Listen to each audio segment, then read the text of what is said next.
Adam, you are really the perfect person to talk to about the fallout and what can be expected. First, I want to point out what you have recently written and what you have been trying to warn, that this will not generate even half of the revenue that Navarro claims, 2% of GDP at most annually. If that would turn out to be true, then what is the purpose ultimately of these tariffs, and how will it change the texture of the American economy?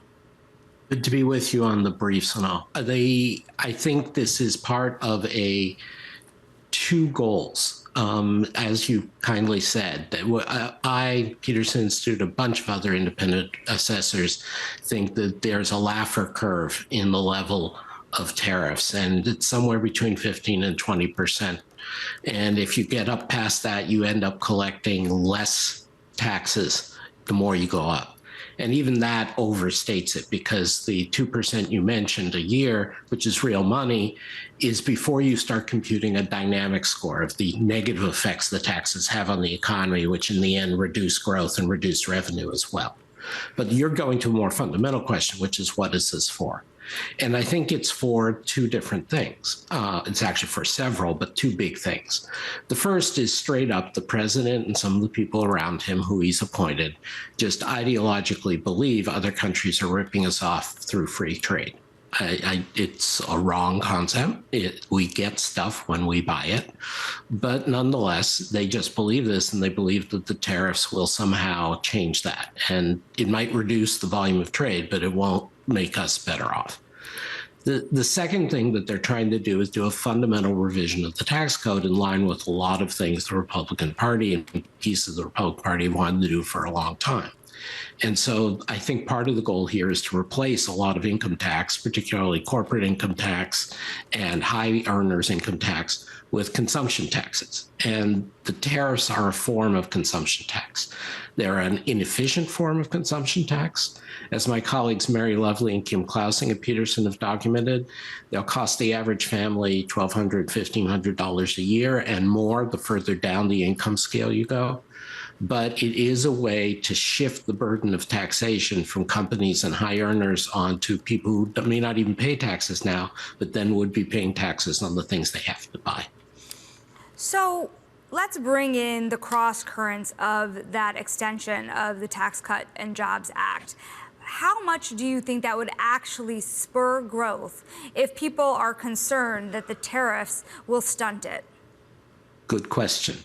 I think the feedback we're getting, the negative feedback on expectations, both in terms of consumers scared to make large purchases and consumer confidence going down, but particularly corporate investment, that we have people who depend on imports for things they can't substitute, at least not for a few years until the U.S. starts doing them, is holding off on investment. They're holding off on making plans. So the uncertainty is there. But to pick up on something David Gura said, and you said, that the uncertainty isn't going to go away. I think the president is likely to announce across-the-board tariffs of 15 or 20%, and then announce 4 or 5 sectors where, like auto, steel, pharmaceuticals, chips, where they're going to focus additional tariffs. And then there'll be uncertainty about creating exemptions, additional tariffs, non-tariff barriers. So this is a change in regime to a regime of ongoing uncertainty. How big a drag that is versus some of the positive for growth things this administration does, some of the direct or offsetting effects of tax cuts, remains to be seen. But we're already, when I was warning about this last fall, including on this program, people were saying I was exaggerating, and now we're seeing uncertainty effects that seem to be larger than even what I was told was too extreme. Now, I also want to point out some of the math that was put out from the Committee for a Responsible Federal Budget just earlier this week. The idea by the end of 2055, so it's a while from now, but you can see the trajectory here. The idea that in nominal dollars, debt in the United States will grow by $108 trillion from $30 trillion at the end of this year to $138 trillion by the end of 2055. And you compare that with what Peter Navarro, of course, which is one of the most hawkish trade advisors to President Trump, he said that $700 billion We're talking billions of dollars, hundreds of billions of dollars Right. from the tariff revenue being discussed. To what extent does the tariff revenue actually start to close gaps in the American economy, if at all? There's Congress world and there's real world projections, right? So the Committee for Responsible Federal Budget and other respected nonpartisan agencies are always doing, as we at Peterson are trying to do, are always doing two exercises. There's an exercise of projecting what's going to happen for purposes of the congressional process, what's called reconciliation, that allows the Senate to pass a budget without having 60 votes. And that relies on specific baselines and specific assumptions. And again, you're only allowed to include the first round effects because it becomes highly speculative, even though we can make judgments about what the second and third round affects. So the bottom line is, if you move to across the board tariffs, and therefore it affects everything, and crucially, Congress passes them, it's not just something the president can put on and take off, then you can do a projection according to the rules. And if you do a projection according to the rules, the one I carry in my head is the 10-year window, so to 2035. And then you're talking about numbers like 300 billion a year at most, probably more in the 200, 250 billion a year range if the legislation passes Congress and the president doesn't give it away. Mm-hmm. That's real money.